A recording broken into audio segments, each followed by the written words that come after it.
ఇక్కడ పార్లమెంట్లో మహిళలకు 33% రిజర్వేషన్ కూడా కల్పిస్తూ అయితే ప్రభుత్వం కేంద్ర ప్రభుత్వం పార్లమెంట్లో చట్టం చేయబోతుంది. దానికి అనుగుణంగా ఈరోజు హైదరాబాద్లో మహిళలందరూ కలిసి బీజేపీ ఆధ్వర్యంలో కూడా ర్యాలీ నిర్వహిస్తున్నారు. దాంతో మనతో మాట్లాడడానికి మహిళలు మేడం చెప్పండి, పార్లమెంట్లో బిల్లు కూడా ప్రవేశపెడుతుంది, దీనిపైన మీ ఒపీనియన్?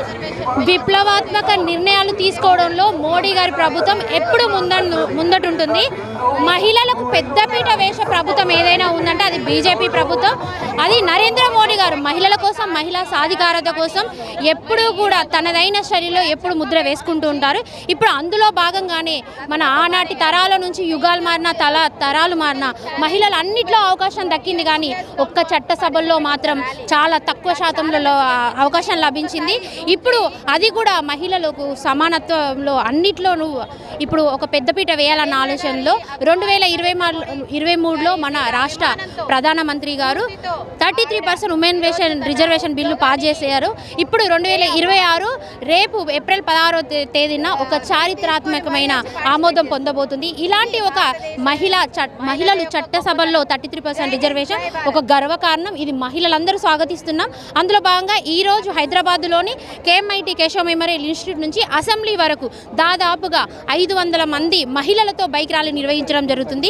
ఇక్కడ చాలా పెద్ద ఎత్తున మీరు చూస్తూనే ఉన్నారు, చాలా మంది మహిళలు పాల్గొంటున్నారు. ఇందులో డాక్టర్స్, లాయర్స్, వివిధ రంగాలకు చెందిన మహిళలు, యువతులు, కాలేజ్ స్టూడెంట్స్ ఎవరైతే నియమింది చివరి దివ్యాంగులు కూడా మహిళలు చాలా మంది ఇక్కడ తయారు రావడం మీరు చూస్తూనే ఉన్నారు.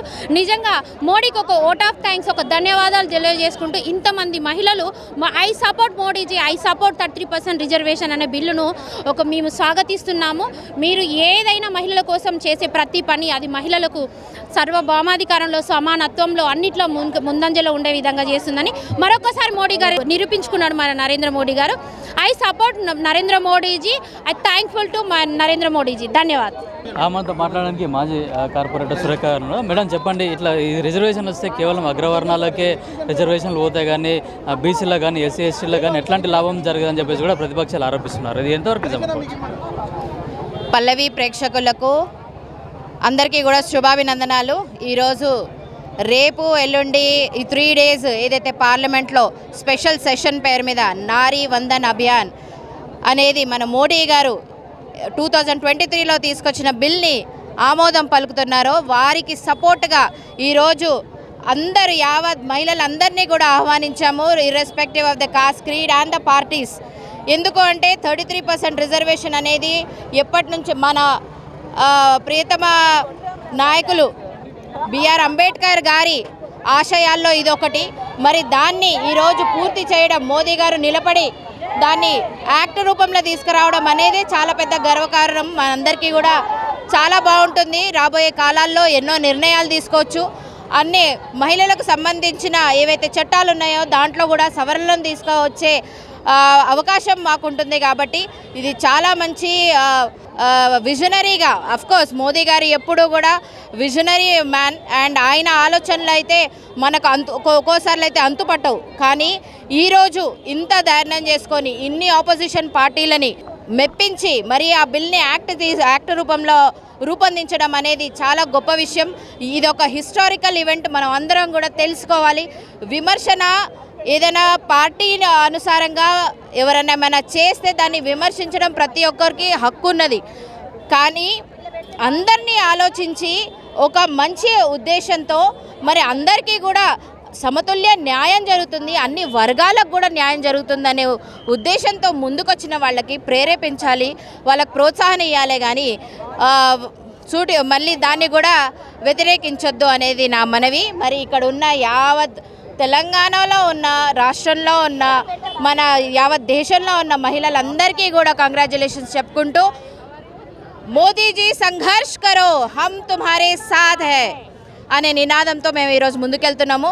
ఇప్పటికీ కూడా అందరినీ కూడా మేము ఆహ్వానిస్తున్నాము. ఈ ర్యాలీలో ఒక్క ఓట్ ఆఫ్ థ్యాంక్స్ పేరు మీద మనం మోదీజీని సపోర్ట్ చేసుకుంటూ వెళ్దాం. Thank you so much. వాళ్ళ పని ఏంటంటే గత 3 దశాబ్దాలుగా వ్యతిరేకించడమే వాళ్ళ పని, ఇంకొక పని లేదు.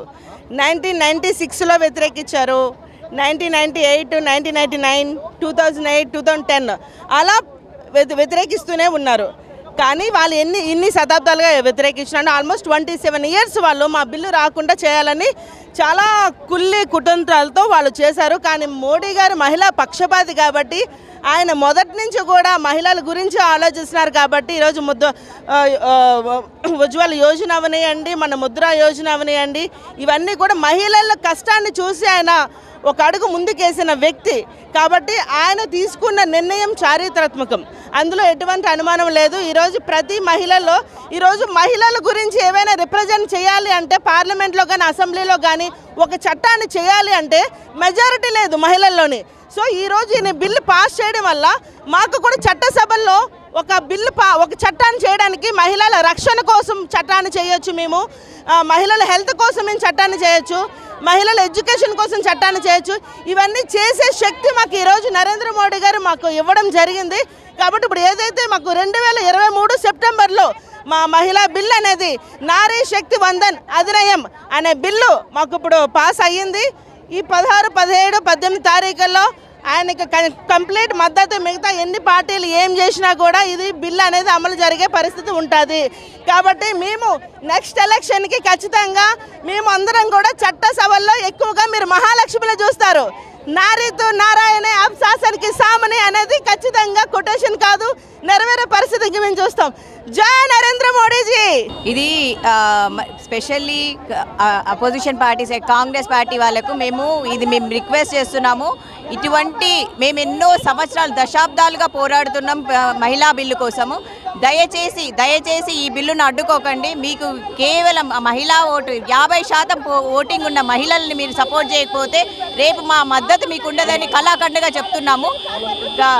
Request all the parties apart from party line పాలిటిక్స్కి అతీతంగా మీరు ఈ బిల్లుని సపోర్ట్ చేయాలని కోరుతున్నాము. 100% అండి. 15% ఉంటేనే మేము మాకు కావాల్సినటువంటి అన్ని రకాలైనటువంటి చట్టాలను మేము తెచ్చుకున్నాం.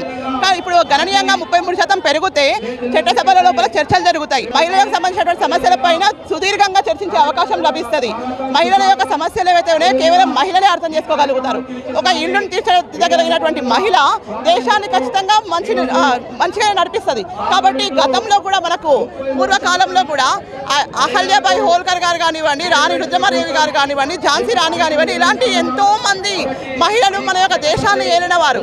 కాబట్టి ఇవాళ కొత్త ఏం కాదు, భారతదేశంలో ఉన్న మహిళలకు ఇవాళ రాజ్యాన్ని ఏలడం కొత్త కాదు. కాబట్టి ఖచ్చితంగా మహిళా రిజర్వేషన్ వల్ల మాత్రం మహిళా సాధికారత జరుగుతుంది. ఆకాశంలో మేము సగం, అవకాశంలో మాకు సగం ఏదైతే అంటున్నామో ఆ యొక్క నినాదము కేవలం నినాదంగానే కాకుండా అది సాకారం కావడంతో మేము ఇవాళ నరేంద్ర మోదీ గారికి చేతులెత్తి నమస్కరిస్తూ వారి కృతజ్ఞతలు తెలియజేస్తున్నాం. భారత్ మాతకి జై.